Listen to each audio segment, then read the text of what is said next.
Where does a phenomenon begin? I'm proud to take the Ice Bucket Challenge. Ice Bucket Challenge for ALS. How does a movement start?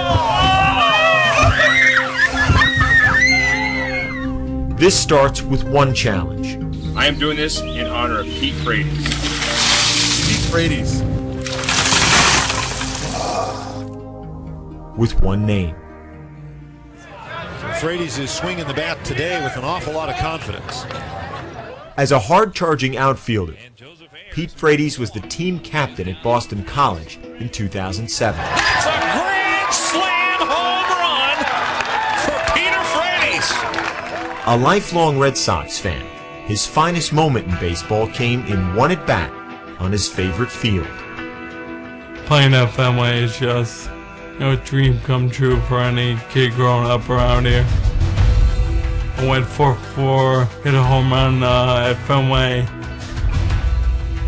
4 years after graduating, Frates was playing in a men's league in Boston in 2011 when he sensed something was wrong with his body.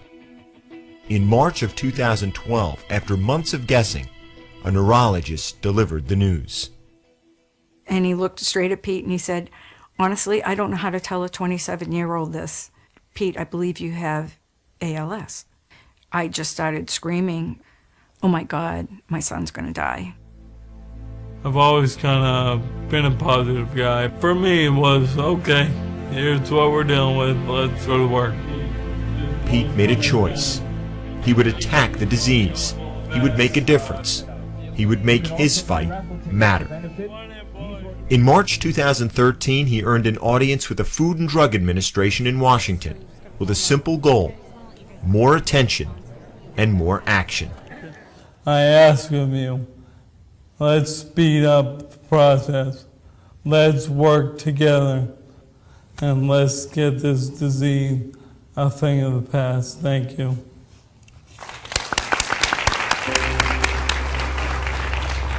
You go in, you give these impassioned speeches, people are nodding, tears are coming down their face, they get it, they come up to you afterwards, and you're wondering, okay, so what are you going to do about it? What is the action item? What is the goal? Some goals are more personal than others. On June 1st, 2013, Pete married Julie, who he'd met 8 months before he was diagnosed. Mr. and Mrs. Peter Frates.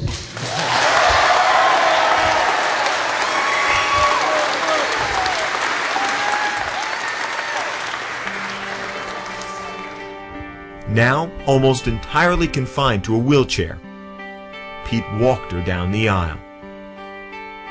I just love him, and that's that. And Pete's always telling me it's gonna get worse before it gets better. And I'm like, haven't we had the worst yet? Like, this is it. Okay, enough. Like, can it get better now? It's hard to just watch someone you love so much just, you know, their body is just failing and there's really nothing I can do about it. There's nothing the doctors can do.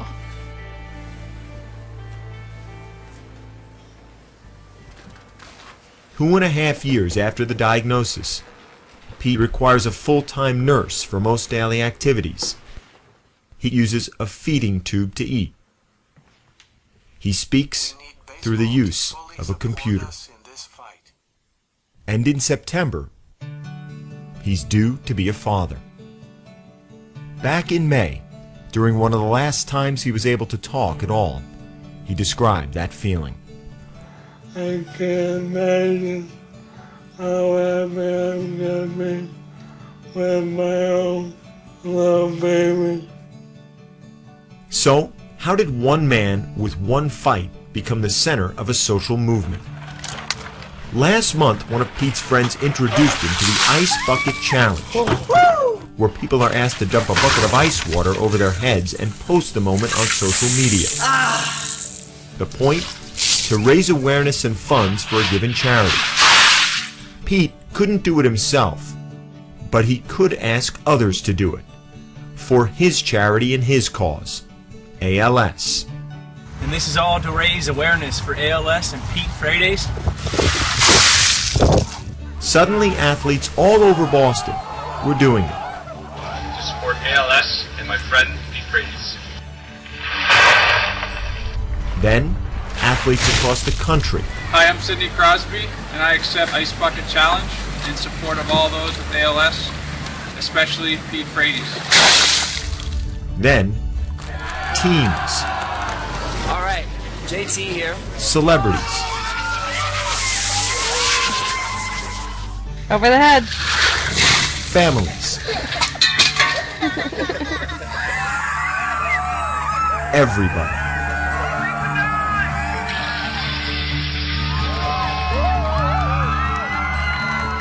In less than a month, the challenge became a viral sensation and a fundraising engine.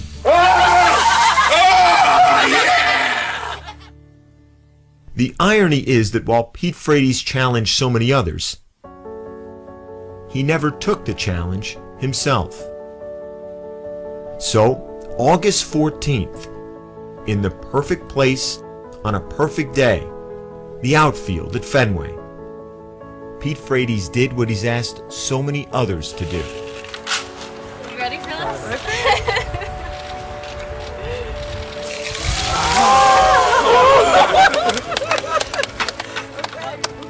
Pete Frates and those who love him know the challenge goes on. But thanks to him, now so many others know it too.